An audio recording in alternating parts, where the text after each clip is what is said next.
If you have been watching TFL Truck's new video series, Northern Lightning, you would know that we drove a brand new F-150 Lightning EV truck all the way to the top of the world, Dead Horse, Prudhoe Bay, Alaska.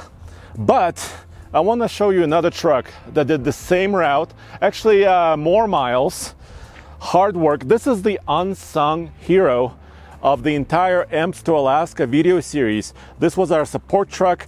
It just got back to Boulder, Colorado just about an hour ago.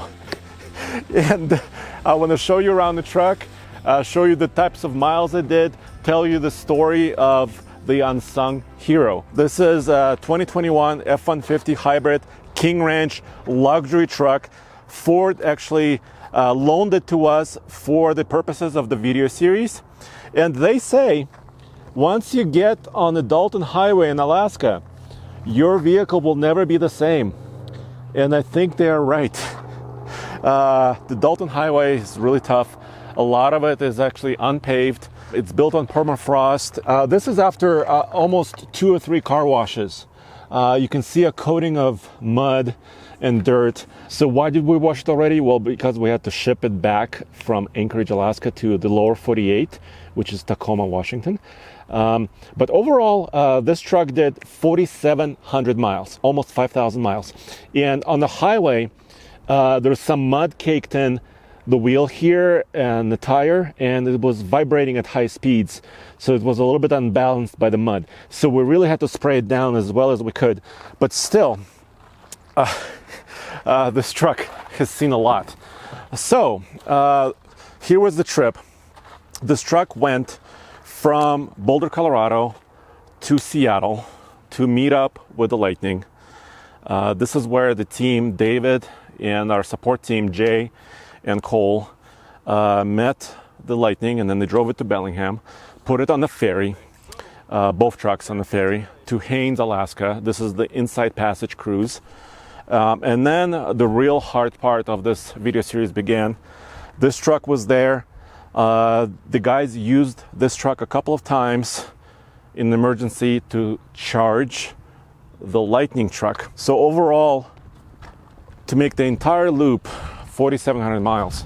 Now the boys ran into trouble almost immediately. Once they got past Haines Junction, where we had the last Flow fast charger, it was all about campsites. Now the first campsite they got to, they found a 30 amp plug, which is good, but we only had an adapter for 240 volt, and this was 125 volt. So this was really kind of make or break time. So in fact, this is the first time we had to use the hybrid truck to charge the Lightning. We charged it all night, and at the end of the day, they ended up with about 80% of charge, or 167 miles of range, and all that overnight charging used was about a quarter tank of the hybrid's fuel.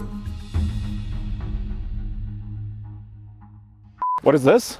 Well, David built this entire rear shell out of plywood.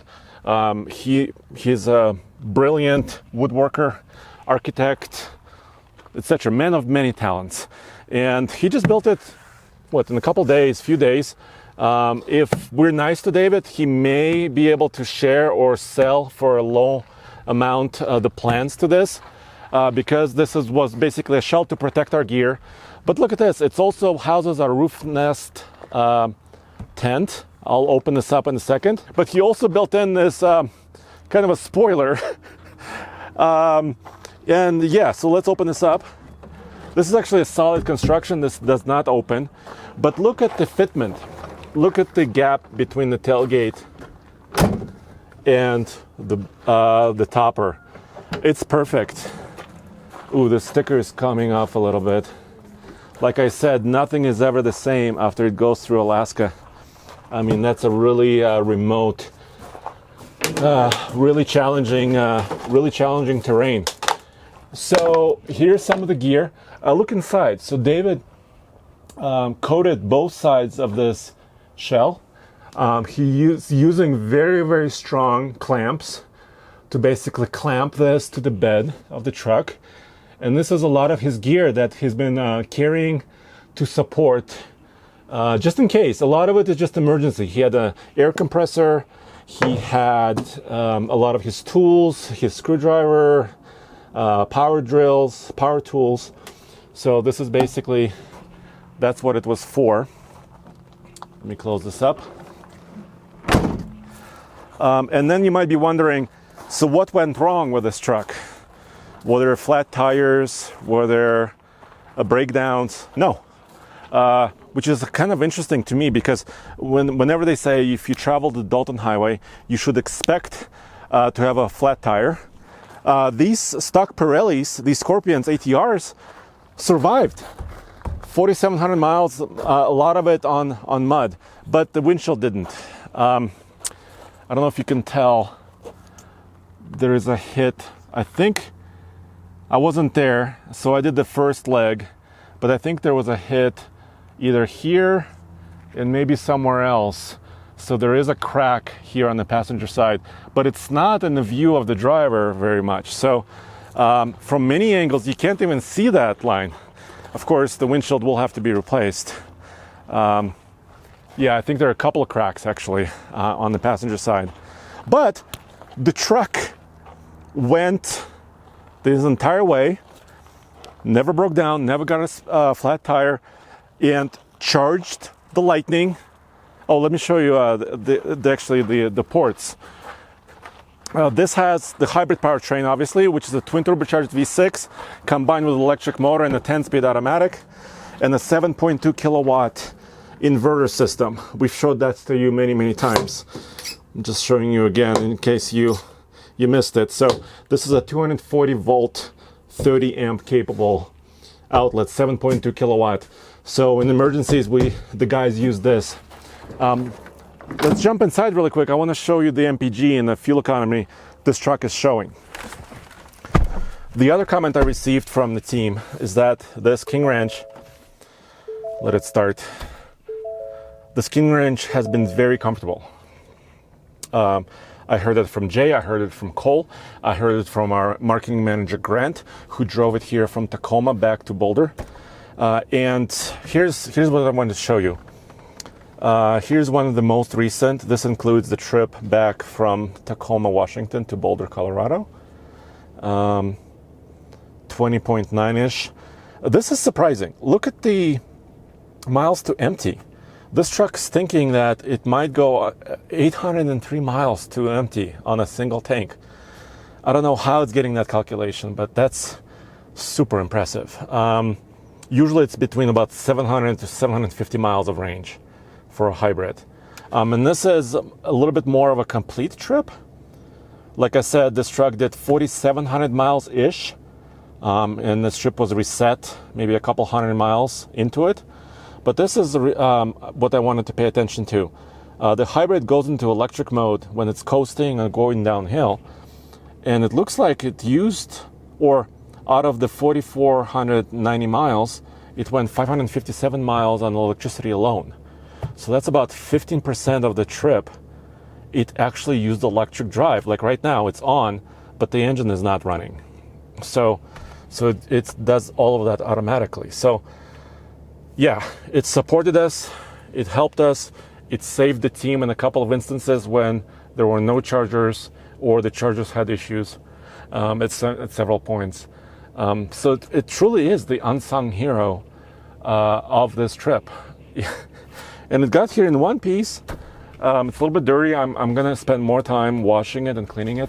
So let me now show you, open up the tent and show you how that works. Before I do that, let me show you. Here's a little bit of Alaska, I think. Wow, it's now like concrete. The guys were camping a lot of the time. I know they also used local, facilities, motels, hotels, but they were camping a lot as well. Opening this tent is really easy. It's got an assist, basically. It's got struts.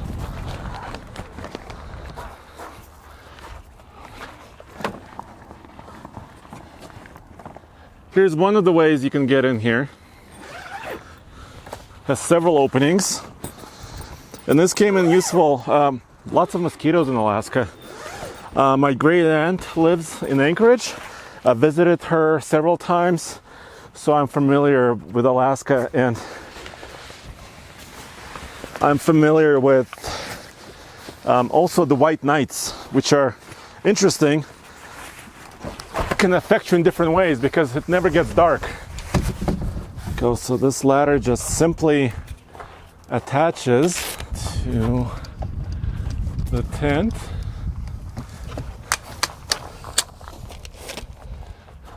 And then you can climb into it. Wow, I wish I was there with the team. I did the first leg from Sacramento to Seattle, and my schedule didn't allow for me to join the team. I'm pretty bummed. This is actually pretty nice.